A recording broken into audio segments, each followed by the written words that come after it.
Maaga ng ika-10 ng Mayo, ginising sina Andres at Procopio ng mga tauhan ni Lazaro Macapagal. Dahil hindi na makapaglakad at hinang-hina na, inilulan si Andres sa isang duyan at sila ay naglakad,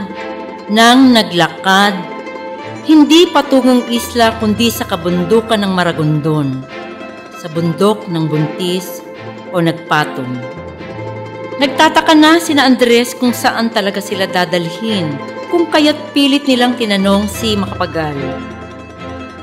Binuksan ni Lazaro ang tanga na selyadong kautusan at binasa ang bagong sentensya sa magkapatid. Ayon kay Macapagal, nagmakaawa si Andres na huwag silang patayin at nang hindi siya pumayag ay nagtangkang tumakbo gayong hindi nga makatayo si Andres. Ayon sa nakuhang impormasyon ni Guillermo Magsangkay mula sa isa sa mga magdalo na kasama ni Macapagal,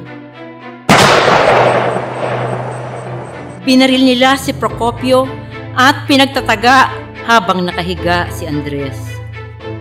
Napatotoo naman ito ng isang magsasaka na sinabing may nakita siyang isang tao na pinagtatataga hanggang mamatay habang nakahiga sa duyan.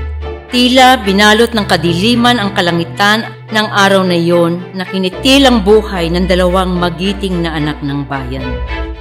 Walang mahalagang hindi inihandog ng may pusong mahal sa bayang nagkupkup, dugo, yaman, dunong, katiis at pagod. Buhay may abuting magkalagot-lagot.